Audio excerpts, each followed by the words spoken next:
जय जगन्नाथ आपण मैंने देखुं आमर ये चौधरी बजार गोपालजी मठ आज हूँ चतुर्थ संध्या। ये चतुर्थ संध्यार आज आमर थिला भगवानकर आज जन्म लीला थिला। आज आप शुणुते आमर पंडित आशीष महाराज सुंदर भाव से आज कथा रखी आज भगवान प्रकट दिवस। तेणु आज आप देखु आमर आज ये जो भाईना अच्छा ये भाईना सबुठी पुराणा सेवक भाव में अच्छा प्रभुंर सेवा कर। भाईना आपणकर ना टी कौन कह शुणु ये अनुष्ठान 62 वर्ष है बर्तमान ये मोर पिलादिन पूरा मत 20-22 वर्ष होता ये संस्था जड़ित ये पूर्व थे पुष्पसेन सिंह और श्री पंचानला मिसी अनुष्ठान आरंभ करते। प्रथम है गोपाली मठ आरंभ होता पंडित जगन्नाथ दास जी महंत आरंभ होता। तो ये आरंभ गला कौटी टाउन हल सेपाकार कृष्ण शास्त्री आसते तापर 25 जुबली होता माटी मंडप तापर किसी वर्ष पर पुणी गोपाली मठ एवं राधाकृष्ण मूर्ति देखते श्री पंचानला जी सो मो बापा हे राधाकृष्ण मूर्ति आसुँच। हाँ मुझे पुणा सेवा गला तापर रामचरित्र मानस से मोर 50 वर्ष सेवार जड़ित अच्छी। मो ना पतित पहला मो घर काठोड़ा साई। हाँ ये तो तापर सेवार संस्था बर्तमान ये कृष्ण सिंह पर ज्येष्ठ शिवानंद सिंह थे। शिवानंद सिंह बर्तमान देवानंद सिंह बर्तमान बुझाबुझ कर ना दिल्ली डाकती सब बर्तमान अनुष्ठान बहुत कर। ये जो हल्टा आप देखते ये आगे सेफा गोपाल जी पाखे होता आगे जो से गोपाल जी पाखे पानी फल से पशिगला तापर शिवानंद सिंह जी चलीगले से महंता महाराज कहीकि सी बर्तमान एफआईआर स्थानांतरित कले। तब ये 10 वर्ष हो समिट थे मिनिस्टर कहीकि आरंभ कले। बर्तमान जी अच्छा आप महंत जे सुजन बाबू सी बर्तमान भल कि महंत में चल कथा अशेष अशेष धन्यवाद जहाँ भाईना कहले जो निजर केते वर्ष है सी जगार सी संपृक्त पिला दिन यही जगार से प्रभु सेवार कटे ये सब सेवा समस्त भाग्य न थाए। तेणु भगवान कृपा कर प्रभु पाखे निजक समर्पण कर। जय जगन्नाथ जय जगन्नाथ जय जगन्नाथ।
Govinda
सी हिसाब कर किए कीर्तन कर किए कीर्तन कर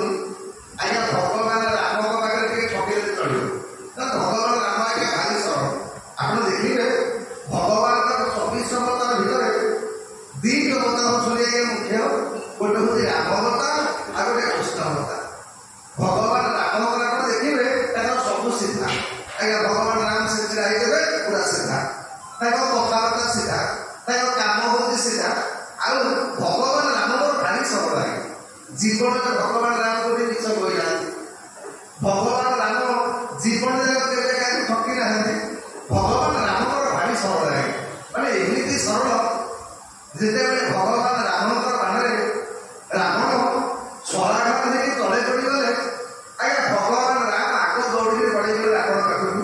କୃଷ୍ଣଙ୍କର ସିଧା ଚିରାପତ୍ର ଦେଖି କୋଉଠି କୃଷ୍ଣଙ୍କର ସିଧା ହେଇକି ଆଜ୍ଞା ତାଙ୍କର ସବୁ ହଉଛି ମୁଖା, ମାନେ ଭଗବାନ ରାମଙ୍କର ସବୁ ସିଧା ଆଉ ତାଙ୍କର ସବୁ ବଙ୍କା, ତାଙ୍କର ଅଧର ବଙ୍କା, ତାଙ୍କ ନୟନ ବଙ୍କା, ତାଙ୍କ ଚାହାଣୀ ବଙ୍କା, ତାଙ୍କ ଛିଡ଼ା ହବା ବଙ୍କା, ତାଙ୍କ କାମ ବି ବଙ୍କା।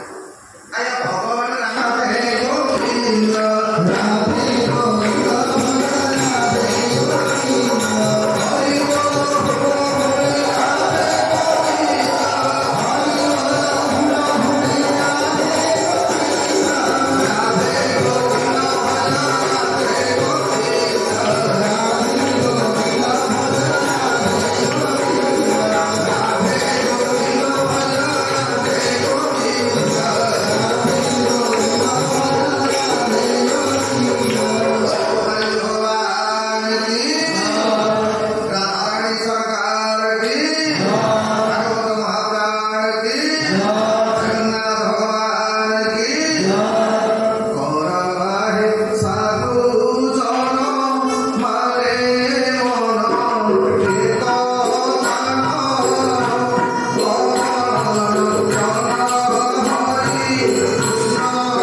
ସବୁ ମୁଣ୍ଡିଆ ଆଜ୍ଞା ନେଇ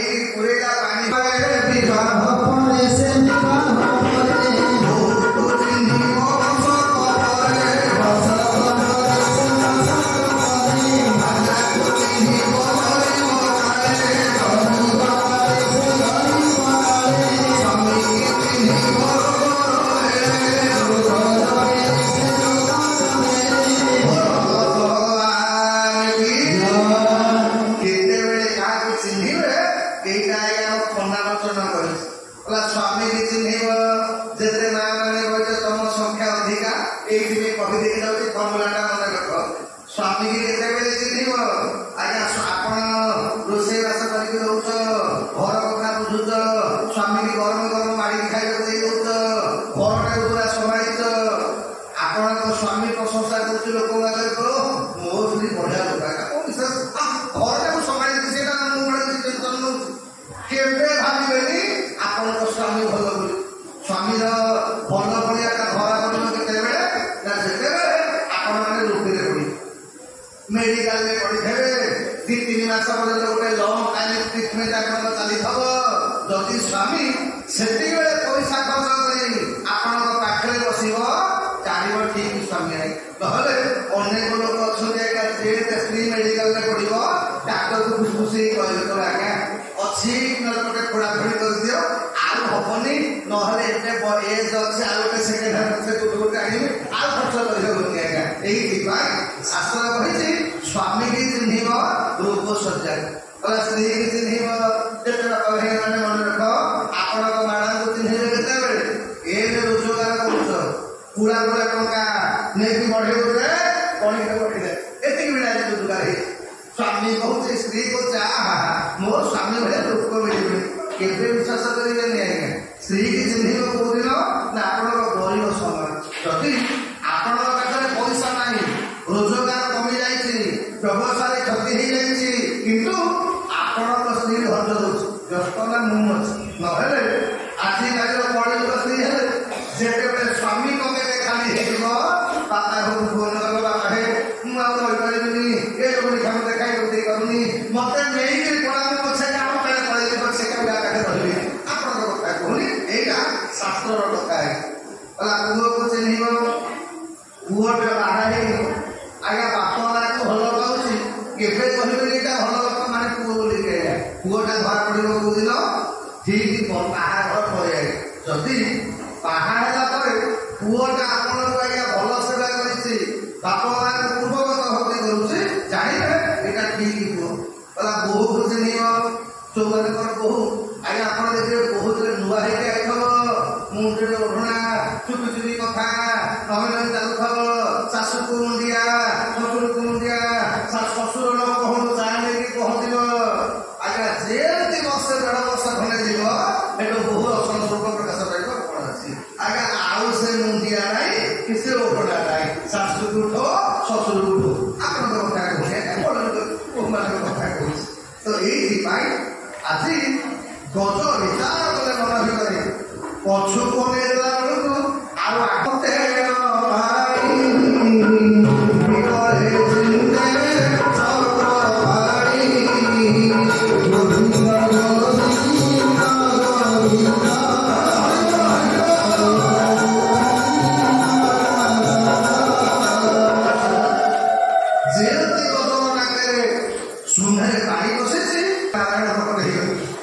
ଲକ୍ଷ୍ମୀ କହିଲେ ହଇଓ କହିଲେ ମାୟା ମନ ରୂପ ଦେଖି ଦେବତା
ସମସ୍ତେ ତୁତି କରିବା ଆରମ୍ଭ କଲେ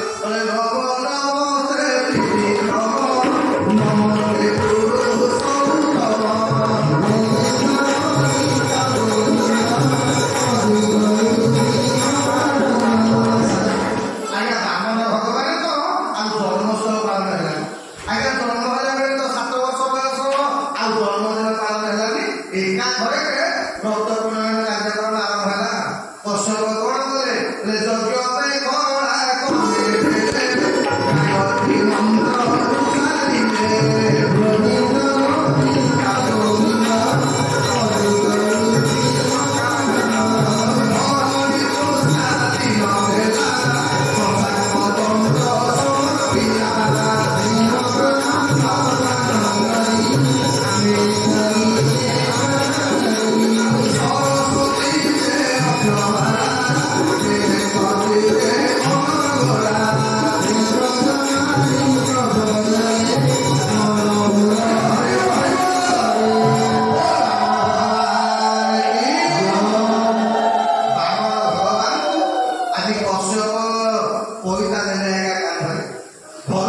ପୃଥିବୀ ମା କୃଷ୍ଣାଜୀର ବସ୍ତ୍ରଟିଏ ଦେଲେ, ଆଜ୍ଞା ଚନ୍ଦ୍ର ଛତାଟିଏ ଦେଲେ, କୁବେର ଭିକ୍ଷା ମାତ୍ର, ସରସ୍ୱତୀ ମା ଅଷ୍ଟମାଳାଟିଏ ପ୍ରଦାନ କଲେ। ଆଜ୍ଞା କୁବେର ଯେତେବେଳେ ବାମନ ଭଗବାନଙ୍କର ଆଜ୍ଞା ରୂପ ତିଆରି ହେଇଗଲା। ବାମନ ଭଗବାନ ପଚାରିଲେ ବାପାଙ୍କୁ, କହିଲେ ବାପା ମୁଁ ଏବେ କରିବି କ'ଣ କହ। ବାମନ ଭଗବାନଙ୍କୁ ବାପା ବତେଇ ଦେଲେ, କହିଲେ ଘରେ ବ୍ରାହ୍ମଣର 6ଟି କର୍ମ କ'ଣ ନା ଯଜନ ଯଜନ ଅଧ୍ୟୟନ ଧ୍ୟାନ ଅତିଗ୍ରହ ନିଗ୍ରହ ଅର୍ଥ। 6ଟା କର୍ମର ପ୍ରଥମ କର୍ମ ତମକୁ ଭିକ୍ଷା ମାଗିବାକୁ ପଡ଼ିବ। ଆଜିକାଲି ତମେ ବ୍ରହ୍ମଚାରୀ ହେବ। ତେଣୁ ଯେତେବେଳେ ବ୍ରାହ୍ମଣ ବାମନ ଭଗବାନ କଲେ ପାଖରୁ ଭିକ୍ଷା ମାଗି ଆଣିଦେଲେ। କଶ୍ୟପ କହିଲେ ଶୁଣ ଏ ଭିକ୍ଷାରେ ହବନି, ତମେ ଗୋଟେ ବଡ଼ ଯୋଜନା ଘରକୁ ଯିବାକୁ ପଡ଼ିବ। ଛୋଟ କାଟିଆ ଲୋକ ଘରେ ମାଗିଲେ ଟଙ୍କା 10 କୋଡ଼ିଏ ମିଳିବ, ଏଇଥିରେ ତମ ପରିବାର ଚଳିବ ନା? ତାହେଲେ ଯିବି କୋଉଠିକି ନା ଭୃଗୁ ମାସ ପାଖରେ ଆଜ୍ଞା ଯଜ୍ଞ କରୁଛି ଚୈତରାଜ ବଳି। ଶୁକ୍ରାଚାର୍ଯ୍ୟ କହିଲେ ବଳିରେ ଏ ଯଜ୍ଞର ନାଁଟା ହେଉଛି ସର୍ବଜିତ୍ ଯଜ୍ଞ। ଯଦି ଏ ଯଜ୍ଞ ତାଙ୍କର ସଫଳ ହେଇଯିବ 3 ପୁର ଭିତରେ କୌଣସି ଲୋକ ତମେ ପରାସ୍ତ କରିପାରିବେନି, ଯୁଗ ଯୁଗକୁ ଅମର ହେଇଯିବ। ଏଇଥିପାଇଁ ଚୈତରାଜ ବଳି ଯଜ୍ଞ କରୁଛନ୍ତି। କଶ୍ୟପ ପଠେଇ ଦେଲେ, କହିଲେ ବ୍ରହ୍ମଣ ଭଗବାନ ଯାଆନ୍ତୁ ବଳି ପାଖରେ ଆଗ ଭିକ୍ଷା ମାଗିଥିଲେ ଆସିବେ।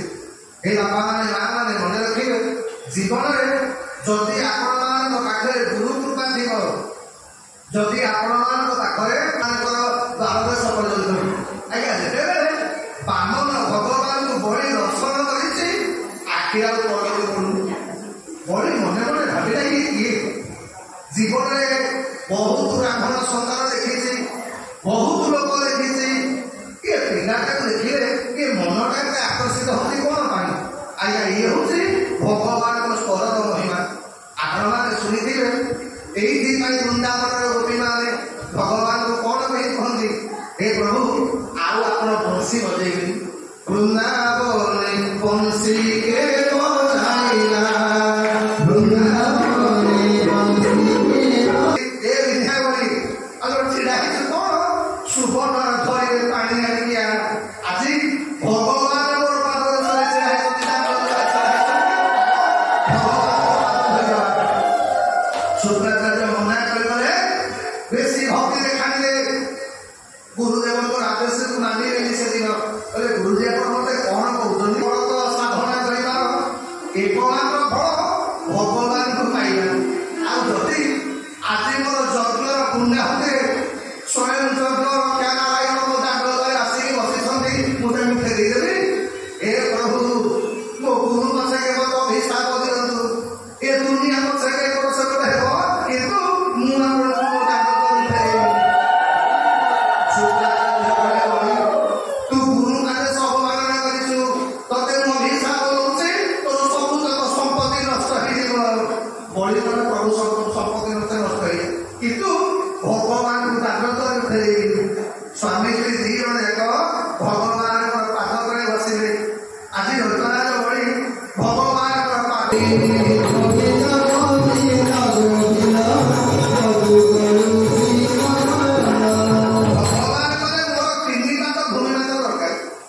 ବଳି ଠୋ ହସିଲା କଲା, ପ୍ରଭୁ ମୁଁ ଭାବୁଥିଲି ଆପଣଙ୍କ ଚେହେରାଟା ପାନ ବୋଲି, କିନ୍ତୁ ଏବେ ଭାବୁଛି ଆପଣଙ୍କ ବୁଦ୍ଧିଟା ବି ପାନ। ମୋ ଭଳି ଗୋଟେ ରାଜାକୁ ଆପଣ ମାଗିବେ ଏ 3 ମାସେ ଭୂମି ମାଗିବେ। ମନେ କର ମୁଁ ଗୋଟେ ମାଗି ରଖିଥିଲି ମୁନା ଭାଇ ଟଙ୍କାଟେ ଦେଲେ ଗୋଟେ ଚକଲେଟ ଖାଇ ମାଗିବାର ଗୋଟେ ପଦ୍ଧତି ନେଇକି ମାଗ। ଗୋଟେ LIC ଅଫିସର ତମର ମାଗିବ ଟଙ୍କାଟେ ଭୂମି ମାଗିବ, ଲୋକ କ'ଣ କହିବେ? ଏ ଘରେ ବ୍ରାହ୍ମଣ ଭଗବାନ ଆଇଥିଲେ, ବଳି 3 ମାସ ଦେଇଛି ପ୍ରଭୁ 3 ରାଜ୍ୟ ଭଗବାନଙ୍କର କଥା ଶୁଣି ବ୍ରହ୍ମଚାରୀ ଲୋକ ମୋର 3 ମାସ ଗାଁଟା 3ଟା ରାଜ୍ୟ ମୁଁ କରିବି କ'ଣ? ବଳିର ଗୋଟେ କାମ କର, ଯଦି 3ଟା ରାଜ୍ୟ ବନଉଛ 3ଟା ଗାଁ ହେଲେ ଲାଗିବି ନା। ଭଗବାନଙ୍କର 3 ମାସ ଗାଁ ହବ, ମୋର କେବଳ 3 ମାସ ଦରକାର। ହେ ବାପା ମାନେ ମା ମାନେ, ଭଗବାନ ଆମଠାରୁ ମାତ୍ର 3 ମାସ ଭୂମି ଆଜ୍ଞା ଚାହାନ୍ତି। ଇଏ 3 ମାସ କ'ଣ? ଗୋଟେ ହେଉଛି ତନ, 2 ନମ୍ବର ମନ, 3 ନମ୍ବର ହେଉଛି ଧନ। ତନ କ'ଣ? ଆପଣ ଯେଡ଼େ ବଡ଼ କୋଟିପତି ହୁଅନ୍ତୁ, ଯୋଉମାନେ ଏ ଭଗବାନ କହିଲେ ଧନରେ ମତେ ଖାଇବାକୁ ହେଲେ ତୋ ଶରୀରଟା ମୋ ପାଖକୁ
ମୁଁ ନର୍କରେ ପଡ଼ିବିନି। ତୋର ପାଦ ଦିଟା ଥିଲା ମୁଁ ଦି ପାଦେ ଦେଇଦେବି। ତୋର ପାଦ କାହିଁ ଆଉ ଯଦି ତୋର ପାଦ ଅଛି ମୁଁ ଆଣିକି ଯଦି ସମ୍ପତ୍ତି କରୁଥାଉ ଆଗ ତୋ ପାଦ ଦେଖା। ଭଗବାନର ତୃତୀୟ ପାଦ ପ୍ରକଟ ହେଲା। ଯେ ପ୍ରକଟ ହେଲା ଭଗବାନ କଲେ ଏବେ ତ ପାଦ ଦେଖିଲୁ ଦାନ ଦବୁ କଣ କହ।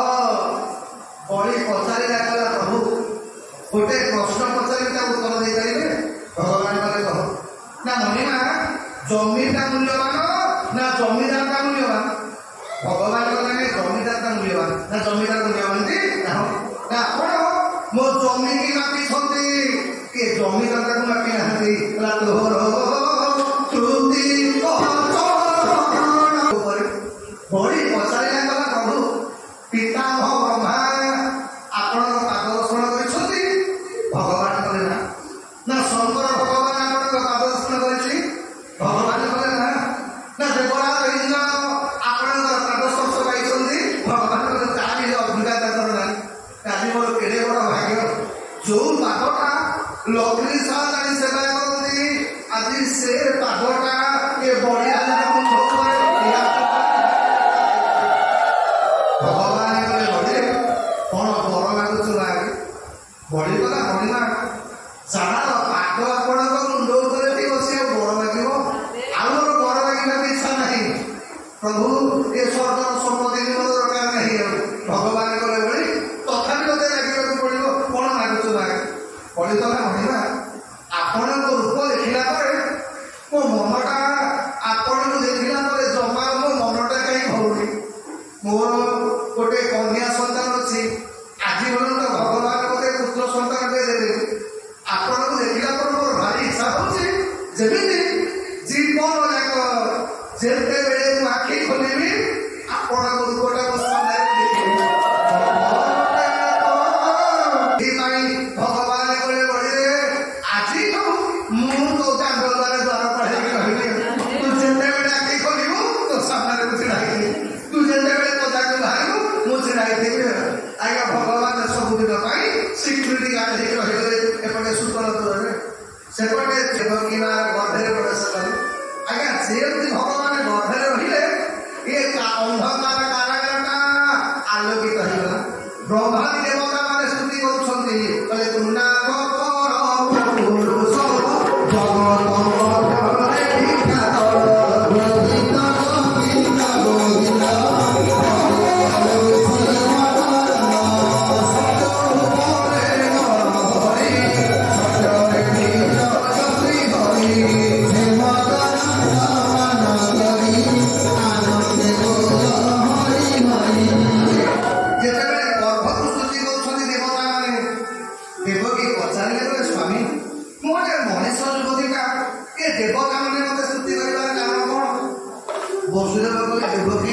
ମତେ ଲାଗୁଛି ଆମ ଦୁଃଖ ବେଶୀ ଦିନ ରହିବନି।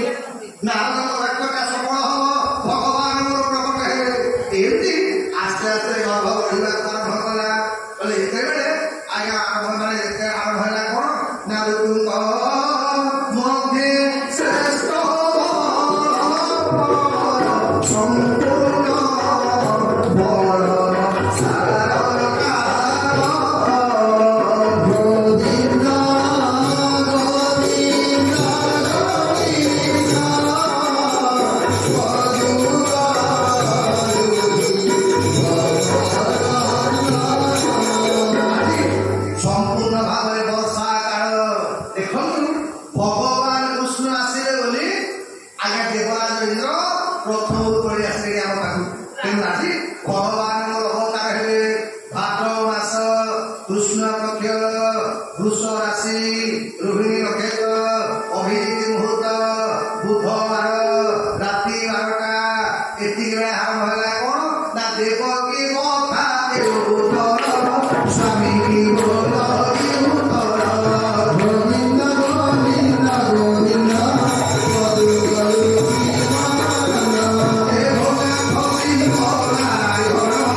पक्ष अष्टमी तिथि जेमती राति चंद्र बाहर भगवान प्रकट हो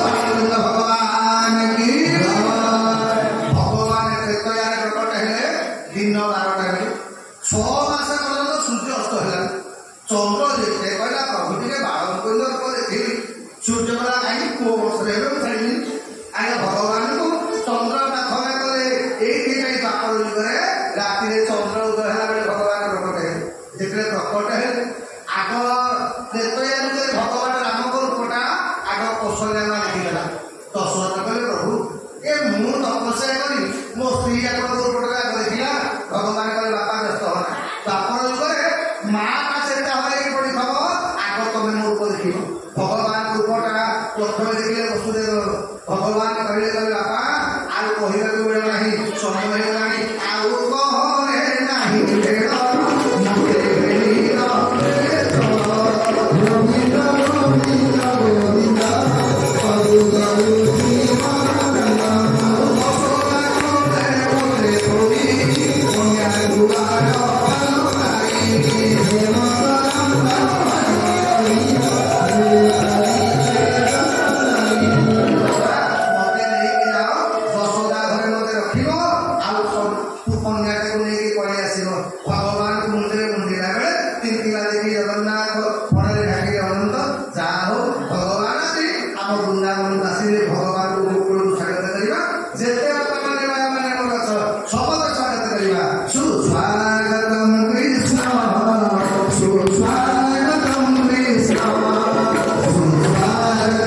ହାତ ଟିକେ ମୋ ଉପରୁ